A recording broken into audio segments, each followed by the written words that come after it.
Has anybody here ever heard of a drink called absinthe?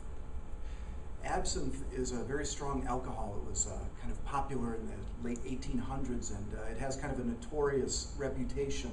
Some people say that it could cause hallucinations and even madness in people that drank it too much. And even though you can go to Binny's liquor store right now and go buy a bottle that has the word absinthe across the label, it's not the same as it was in the 1800s and the early 1900s. Because back then, they aged the alcohol in casks made of wormwood.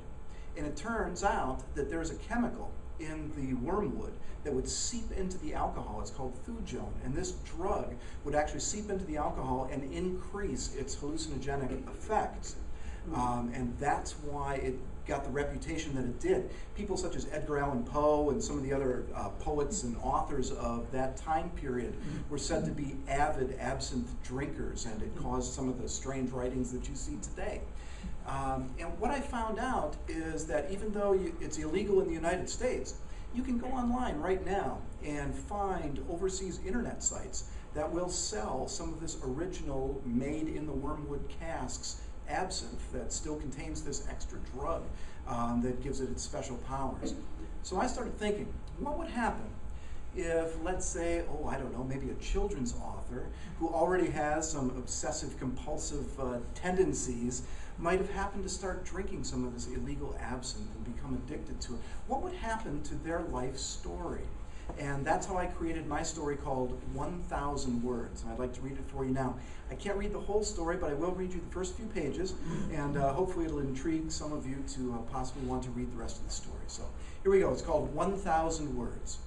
And it starts off with a newspaper report.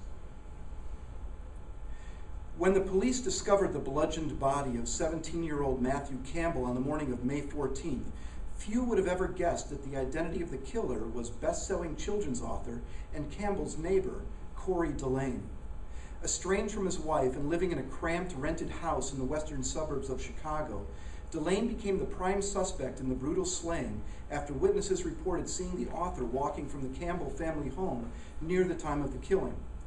Investigators at the scene removed carloads of evidence from Delane's residence, including clothing, cases of imported liquor, a laptop computer, file cabinets, and a set of golf clubs. As the investigation continues, detectives piece together a bizarre tale. Hidden in a secure directory of Delane's computer, police discovered nearly 500 text files, each painstakingly organized into a series of neatly labeled subdirectories. A careful examination of the files, which contained essays, bits of fiction, journal entries, and rambling thoughts, uncovered Delane's growing fascination with the potent and illegal drink absinthe and his gradual fall into an alcohol-fueled depravity which culminated in the brutal slaying of Matthew Campbell. Perhaps the most chilling fact came not from the contents of the files, but rather the format. Throughout all 486 entries, one detail remained obsessively constant. Each file was exactly 1,000 words long.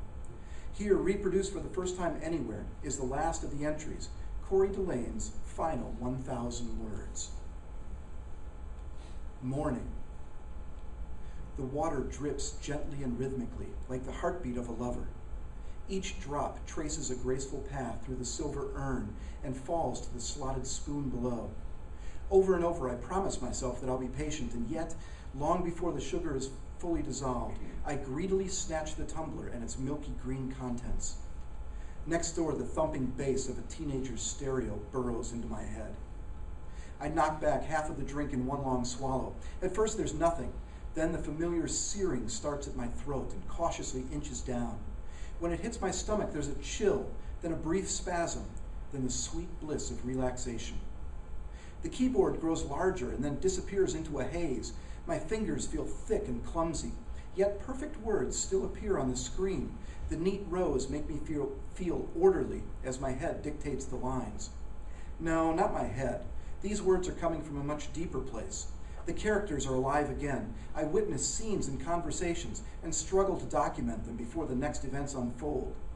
Today's 1,000 words come quickly. I fight to turn off the conversations, stopping my friends in mid-argument. With a few unconscious clicks, the imaginary world disappears, popping like a child's balloon.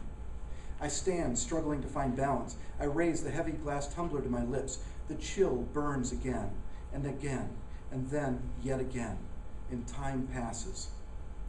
The sound of the phone is shrill, and I pick up the receiver more out of a desire to stop the noise than out of a desire to speak to another human. "Corey," a voice says. "It's Alan. We have to talk about your manuscript." And that's all I can read for tonight. My name is Kevin Franz. The story is 1,000 words. Thank you.